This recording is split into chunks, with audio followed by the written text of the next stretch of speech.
सपना का पति सिर्फ 10वीं पढ़ा था, लेकिन वह बांझ महिलाओं का इलाज करता था। हैरानी की बात यह थी कि उसके पास जो भी बांझ महिला आती वो एक बार में ही पेट से हो जाती। और तो और उसका पति उन औरतों के पतियों को क्लिनिक में आने नहीं देता था, ना ही उसे अपने पति के क्लिनिक में जाने की इजाज़त थी। एक दिन जब वो बुर्का पहनकर क्लिनिक गई तो सामने का नज़ारा देखकर उसके पैरों तले से ज़मीन ही खिसक गई, क्योंकि उसका पति उस औरत के साथ सपना की वजह से उसके पति को यह सब करना पड़ता था। यह उस समय की बात है जब उनकी आर्थिक स्थिति अच्छी नहीं थी। उन्होंने कई दिन परेशानी में बिताए। इस वजह से उसके पति को एक विचार आया और उसने उनके घर की छत पर एक क्लिनिक शुरू किया। शुरुआत में बिना किसी प्रतिक्रिया के 1 साल में केवल 4 महिलाएं उसके पास आईं और आश्चर्यजनक रूप से वो चारों गर्भवती हो गईं। और फिर धीरे धीरे जो भी औरत उसके पास आती वो सभी गर्भवती होने लगीं। क्लिनिक अच्छा चलने लगा, उसकी प्रसिद्धि दूर दूर तक फैल गई और अब उसके पति के पास औरतों की भीड़ जमा होने लगी। उसका पति हर दिन छत पर उन महिलाओं का इलाज करता था जो बांझ थीं, और सपना नीचे काउंटर पर काम करती थी। उसका पति बदले में सपना को सैलरी देता था। एक दिन एक महिला का पति उसके साथ आया हुआ था। बहुत देर बाद भी उसकी पत्नी नीचे नहीं आई तो उसका पति ऊपर जाने की जिद करने लगा। सपना ने उसे कहा कि भाई साहब, आपकी पत्नी के साथ और भी महिलाएं हैं, इसीलिए वो आपको ऊपर नहीं जाने दे सकती। वो उसकी बात पर थोड़ी देर चुप रहा। फिर वह उससे बोला कि अगर मैं ऊपर नहीं जा सकता तो कम से कम आप तो जा सकती हैं, क्योंकि आप तो एक महिला ही हैं। उसकी बात सुनकर सपना ने कहा कि दरअसल मुझे भी ऊपर क्लिनिक में जाने की इजाज़त नहीं है। उसकी यह बात सुनकर वह आदमी हैरान हो गया और वह बोला, लेकिन आप एक महिला होकर ऊपर क्यों नहीं जा सकती? तो उसने कहा, हर जगह के अपने कुछ नियम होते हैं और मेरे पति का यही नियम है और मैं इसे चुपचाप मानती हूँ। हालांकि सपना को खुद भी अपने पति का बनाया हुआ यह नियम बहुत ही ज़्यादा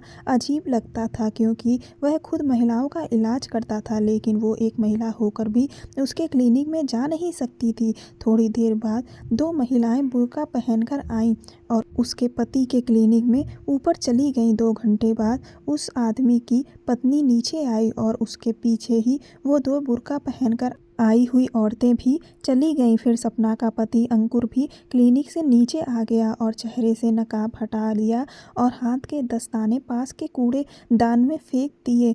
उसके चेहरे पर इस समय खुशी के भाव थे, इसीलिए आखिरकार सपना ने उससे एक सवाल पूछने की हिम्मत की कि अंकुर, आप इन महिलाओं के साथ ऐसा क्या करते हैं जो इनकी सोनी गोद एक बार में भर जाती है, जबकि आप तो इतने पढ़े लिखे भी नहीं हैं और इन महिलाओं की ज़िंदगी बिखरने से बचा ली। लेकिन उसके पति ने उसके सवाल का जवाब अभी तक नहीं दिया। वह चुपचाप बैठा रहा। ना जाने वह कौन सा राज सपना से छुपा रहा था। आखिर सपना उसकी पत्नी थी, उन्हें वह राज पहले से बताना चाहिए था। शुरुआत में उसके पति का यह काम बहुत धीमी गति से चल रहा था, लेकिन जैसे जैसे कई महिलाएं पेट से होती गईं, यह खबर आग की तरह सभी लोगों में फैलती गई। उसके बाद तो बहुत सारी महिलाएं उसके पति के पास इलाज के लिए आने लगीं। इस क्लिनिक को अकेले संभाल पाना उसके पति के लिए मुश्किल हो रहा था, इसीलिए उन्होंने नीचे एक काउंटर खोल दिया और अपने पति की मदद करने के लिए सपना उस काउंटर को संभालने लगी। वो उस काउंटर पर बैठती थी और औरतों का और उनके पति का ब्लड सैंपल कलेक्ट करती थी। उन महिलाओं का इलाज 3 से 4 घंटे तक चलता था। वो हर बार अंकुर से एक ही सवाल पूछती थी कि तुम महिलाओं के साथ क्या करते हो, लेकिन अंकुर हर बार उसके सवाल का जवाब देने से बचता रहता था। उस पे अंकुर के क्लिनिक में जाने पर पूरी तरह से प्रतिबंध लगा दिया गया था, लेकिन जब क्लिनिक में मरीज नहीं रहते थे तो भी उसे क्लिनिक में जाने की इजाज़त नहीं थी। वो अपने पति से इस बारे में ज़्यादा कुछ दबाव डालकर पूछ भी नहीं सकती थी, क्योंकि उसका पति कई सालों से अब तक बेरोजगार ही था और अब यह सब करके उन्हें अच्छी खासी कमाई हो रही है, तो घर उनकी ही कमाई से चल रहा था। पहले तो 2 वक्त की रोटी जुटाना भी मुश्किल हो रहा था, जिसकी वजह से उनके बीच आए दिन झगड़ा होते रहते थे और वह बार बार अपने मायके चली जाया करती थी। लेकिन जब कुछ सालों बाद सपना के माता पिता का देहांत हो गया तब तो सपना के पास कहीं जाने का कोई रास्ता भी नहीं बचा। इस वजह से उनके बीच झगड़े और भी ज़्यादा बढ़ने लगे थे। एक दिन सपना के पति ने खुद से ही एक फैसला किया और उन्होंने उससे कहा वह छत पर बने कमरे में क्लिनिक शुरू करना चाहते हैं। उनकी यह बात सुनकर सपना जोर जोर से उनके ऊपर हंसने लगी। उसने कहा क्या आप एक डॉक्टर हैं? आप तो केवल 10वीं ही पास हैं, फिर आप क्लिनिक कैसे चला सकते हैं? तो वह उससे कहने लगा कि अगर तुम मेरा साथ नहीं दे सकती तो मेरे काम में टांग भी ना अड़ाओ। अब तक मैं बेरोजगार था और तुमने मेरी बहुत ज़्यादा बेइज्जती की, लेकिन अब जब मैं कड़ी मेहनत करके कुछ करना चाहता हूँ तो तुम मेरा मजाक बना रही हो। यह सब सुनकर सपना को बहुत गुस्सा आया और वो मुंह बनाकर वहां से चली आई। आखिरकार उसके पति ने बिना किसी की मदद के छत पर बने कमरे को क्लिनिक में बदल दिया। उसने उनका मजाक उड़ाया लेकिन वह अपनी बात पर अड़े थे। उन्होंने अपनी मेहनत के दम पर इतना सब कुछ कर लिया था। वो यह जानने की कोशिश करती थी कि वह औरतों के साथ क्या करता है, लेकिन फिर उसने सोचा कि आखिर वह जो करते हैं अपने घर और अपने बच्चों के लिए करते हैं। सपना के माता पिता के देहांत के बाद उसके अपनों में सिर्फ उसकी छोटी बहन नेहा थी, लेकिन उसकी शादी के 10 साल बाद भी उसके कोई संतान नहीं थी। इसीलिए उसका पति और ससुराल वाले उसे धमकी देते थे कि वह अपने बेटे की दूसरी शादी करवा दे और उसकी बहन से उसका तलाक करवा दे। उसकी छोटी बहन भी सपना के पति से अपना इलाज करवाना चाहती थी, लेकिन उसका पति उसकी बिल्कुल भी कदर नहीं करता था। इसकी वजह यह थी कि जब सपना की शादी के बाद उसके पति कई सालों तक बेरोजगार रहे तो उसकी बहन ने भी उसके पति के साथ बहुत बुरा व्यवहार किया और कई बार तो उन्हें बहुत गलत शब्द कहे और बेरोजगारी के ताने भी मारे थे। सपना ने कई बार अपने पति से अपनी बहन के ट्रीटमेंट के लिए बात करी, लेकिन उसके पति को बीती पुरानी बातें बहुत अच्छे तरीके से याद थीं। इसीलिए उन्होंने उसकी बहन का ट्रीटमेंट करने के लिए साफ तरह से इनकार कर दिया था। सपना के दिमाग में बार बार यही सवाल आता कि क्या सच में उसके पति उसकी बहन से चिढ़े बैठे हैं इसीलिए उसका इलाज नहीं करते, या फिर उनके अंदर इस बात का डर बैठा हुआ है कि अगर उन्होंने उसकी बहन का इलाज किया तो वह अपने क्लिनिक में औरतों के साथ क्या करते हैं यह राज सपना को पता चल जाएगा। उसकी बहन के इलाज ना करने के पीछे आखिर असली कारण क्या था, यह उसकी समझ से बाहर था। अंकुर के क्लिनिक को और भी ज़्यादा पहचान मिल रही थी और इधर सपना कई रातें यह सोचकर सो नहीं पा रही थी कि आखिर अंकुर वास्तव में ऐसा क्या इलाज कर रहे हैं औरतों का कि वह तुरंत ही पेट से होती चली जा रही हैं। अगले दिन एक महिला मरीज आई और उसके तुरंत ही बाद 2 महिलाएं आईं जो कि बुर्का पहने हुए थीं। उन्होंने आकर उससे ऊपर वाले क्लिनिक में जाने की इजाज़त मांगी। सपना ने उन दोनों महिलाओं को ऊपर क्लिनिक में भेज दिया। लगभग 4 घंटे के बाद वह मरीज महिला बाहर आई और पीछे से ही वह दोनों बुर्का पहने हुए महिलाएं भी आ गईं। तभी अचानक से सपना की नज़र उन बुर्का पहने हुए महिलाओं में से एक महिला की चप्पलों पर पड़ी। बहुत ही हैरान करने वाली बात थी क्योंकि उसने पुरुषों की चप्पल पहनी हुई थी। सपना को उन पर शक हुआ, इसीलिए उसने तुरंत ही उन्हें जाने से रोका। उनसे पूछा कि आप लोग यहाँ काफ़ी समय से आ रही हैं, क्या आपकी समस्या का अभी तक कोई हल नहीं निकला है? तो उनमें से एक महिला ने उसकी तरफ एक पर्ची बढ़ाई। सपना ने जब उस पर्ची को खोलकर पढ़ा तो उसमें लिखा था कि हम बोल नहीं सकते हैं और हम यहाँ महिलाओं का इलाज करने के लिए आते हैं। जब सपना ने यह बात पढ़ी तब उसे पता चला कि यह दोनों महिलाएं बांझ महिलाओं का इलाज कर रही थीं और उसका पति खुद इस सब का श्रेय ले रहा था। वो उससे पर्ची वापस लेकर चली गईं और फिर सपना ने इन सब चीज़ों के बारे में बहुत ज़्यादा नहीं सोचा और वापस अपने काम में लग गई।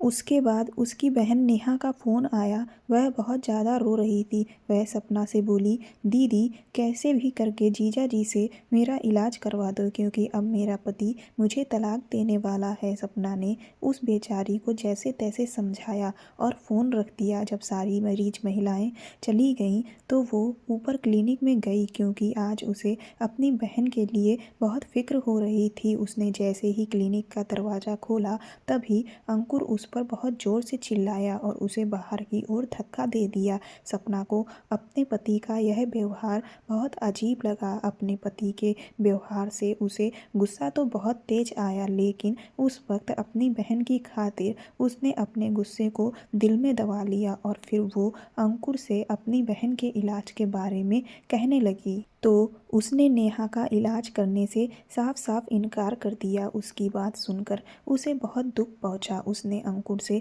विनती भी की और जो कुछ भी अब उसकी बहन के साथ होने वाला है वह सारी बातें भी बताई, लेकिन वह सब सुनने के बाद भी अंकुर ने एक बार फिर साफ साफ इनकार कर दिया। उस वजह से सपना ने अंकुर से बात करना बिल्कुल बंद कर दिया, लेकिन उसे तो इस सब की कोई परवाह ही नहीं थी, क्योंकि अब तो वह खूब पैसा कमा रहा था और अब उसकी नज़रों में सपना की कोई वैल्यू भी नहीं बची थी। अगले दिन शाम को नेहा रोती रोती उनके घर आ गई और उससे बोली, दीदी कुछ भी करो लेकिन जीजा जी से कहो कि वह मेरा इलाज कर दें। आज नेहा के पति ने उसे घर से बाहर निकाल दिया और बहुत जल्द वह उसे तलाक भी देने वाला है। उसकी बहन की यह सारी बातें उसका पति अंकुर सुन रहा था, लेकिन उसका दिल तो पत्थर हो गया था। उसकी बहन अंकुर के सामने हाथ जोड़ने लगी और बोली कि आपसे पहले मैंने जो भी कहा सुना उसके लिए मुझे बहुत खेद है।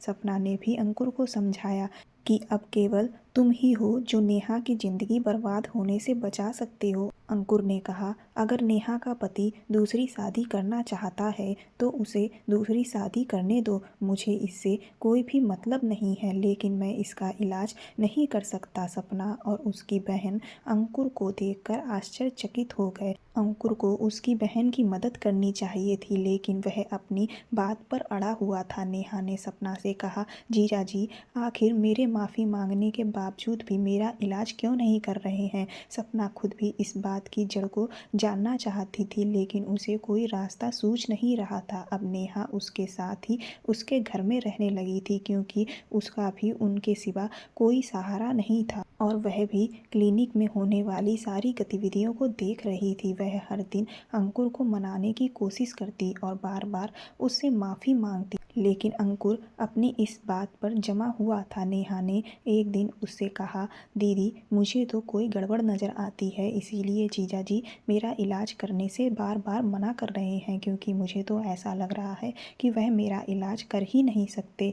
क्या यहाँ जो कुछ हो रहा है आपको नहीं दिख रहा? आपकी आंखों पर तो ऐसा लग रहा है जैसे पैसों की पट्टी बंधी हुई है।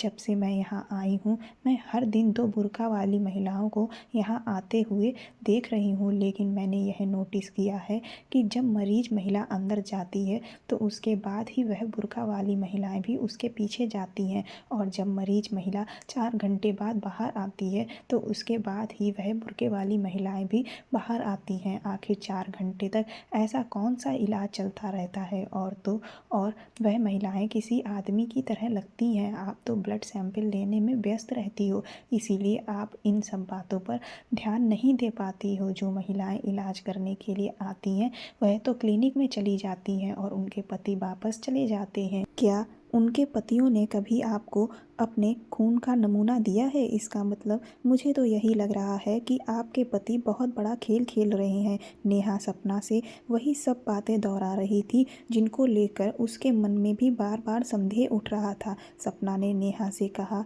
कि कल जब कोई महिला मरीज इलाज के लिए आएगी तो हम दोनों भी बुर्का पहनकर ऊपर क्लिनिक में चले जाएंगे और फिर देखेंगे कि आखिर वहाँ हो क्या रहा है। अगली सुबह जब एक महिला अपने पति के साथ इलाज के लिए आई तो सपना ने उस महिला को क्लिनिक में भेज दिया और उसके पति को वहीं बिठा दिया और वो जल्दी से घर गई और नेहा को बुला लाई। उसके बाद वो दोनों बुर्का पहनकर क्लिनिक गए। वहाँ उन्होंने देखा कि इलाज के लिए आई हुई महिला चुपचाप बैठी हुई थी। वो दोनों अंदर की तरफ आगे बढ़ने लगे। अंकुर ने सोचा कि वो वही 2 बुर्का वाली महिलाएं हैं जो रोजाना वहाँ आया करती थीं। उसने उनसे कहा कि अच्छा हुआ जो आप लोग आज जल्दी आ गए। इस महिला का नाम लिख लो। इस महिला का ब्लड ग्रुप ए पॉजिटिव है और इनको भी ए पॉजिटिव ब्लड ग्रुप का बच्चा लाकर दे दो। अंकुर की यह बात सुनकर सपना और उसकी बहन बुरी तरह से चौंक गए। उसकी बहन ने अचानक से अपने बुर्के को हटा दिया। जैसे ही अंकुर ने उन्हें देखा वह बुरी तरह से घबरा गया। सपना ने गुस्से से उससे कहा, अब तुम्हें मुझे बताना ही होगा कि आखिर तुम महिलाओं के साथ यहाँ क्या करते हो। तो अंकुर कहने लगा कि मैं बहुत सालों से बेरोजगार था और इस गरीबी और तुम्हारे रोज रोज के तानों से मैं तंग आ चुका था। मेरा एक दोस्त एनजीओ चलाता है जिसमें वह बहुत समय से काम कर रहा है। उसने मुझे बताया कि उसके एनजीओ में बहुत सारे बेसहारा बच्चे रह रहे हैं। उनमें कई तरह के अनाथ बच्चे हैं, जैसे जिनके माता पिता ने उन्हें पैदा होते ही कूड़े के ढेर में फेंक दिया था। कई बच्चे ऐसी कुंवारी लड़कियों के हैं जो गलती से गर्भवती हो गईं और कई लड़कियां तो बेचारी ऐसी हैं जिनके पिता यह चाहते ही नहीं थे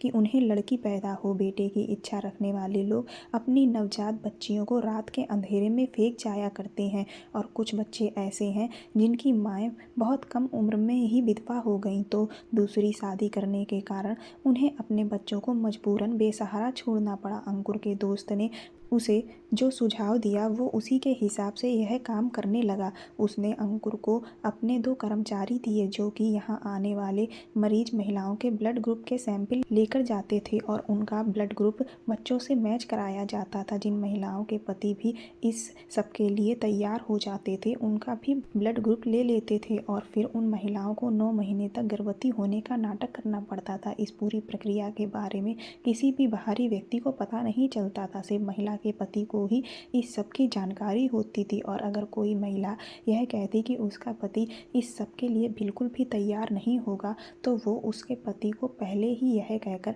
इतना डरा देते कि अगर इस बार जरा सी भी चूक हुई तो तुम कभी भी बाप नहीं बन सकोगे। इसीलिए बेहतर यही होगा कि तुम पूरे 9 महीने तक अपनी पत्नी को अपने मायके छोड़ आओ और उससे 9 महीने तक पूरी तरह से दूरी बनाकर ही रखना ताकि बच्चे की पैदाइश में कोई भी दिक्कत ना हो सके। और फिर वह महिला अपने घर वालों को इन सब चीज़ों के लिए तैयार कर लेती है और 9 महीने तक गर्भवती होने का नाटक करती है। गर्भवती होना सुनने में आसान लगता है लेकिन यह बहुत ही ज़्यादा कठिन है। उनके ऐसा करने की वजह से एक महिला की ज़िंदगी बर्बाद होने से बच जाती है और एक अनाथ बच्चे को माँ बाप का साथ मिल जाता है। इसीलिए अंकुर इस अच्छे काम के लिए तैयार हो गया। अगर झूठ बोलने से कोई चीज़ अच्छी होती है तो इसमें बुराई क्या है। अंकुर बोला, मैं नेहा का इलाज इसीलिए नहीं कर रहा था क्योंकि मैं इस रहस्य से पर्दा नहीं उठाना चाहता था। नेहा ने कहा कि जीजा जी, अगर आपने मेरे लिए ऐसा कुछ किया होता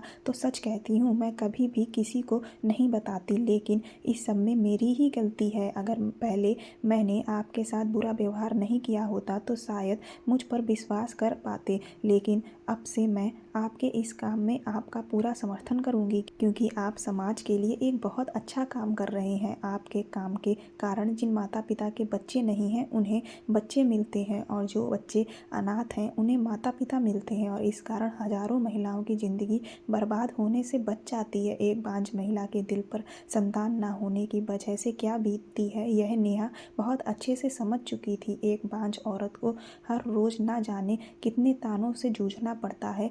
नेहा अंकुर के गले लगकर रोने लगी और उसकी आंखों से भी आंसू बह रहे थे। उसका पति समाज की पीड़ित महिलाओं के लिए बहुत ही हिम्मत का काम कर रहा था। उसे अपने पति पर गर्व हो रहा था। सपना ने भी अपने पति से माफ़ी मांगी और उनके गले लग गई। दोस्तों, शादीशुदा महिलाओं के बच्चे नहीं होते तो उनके साथ कई बार इस समाज में कुछ लोग बहुत बुरा बर्ताव करते हैं। बच्चे हों या ना हो यह उनके हाथ में नहीं है। इसके लिए किसी भी महिला की ज़िंदगी को बर्बाद करना कहीं से भी ठीक नहीं है। इस तरह की चीज़ एक अशिक्षित समाज की निशानी है। अगर आपको कहानी पसंद आई हो तो मेरे चैनल को सब्सक्राइब कर दें, वीडियो को लाइक कर दें, ज़्यादा से ज़्यादा वीडियो को शेयर कर दें। धन्यवाद।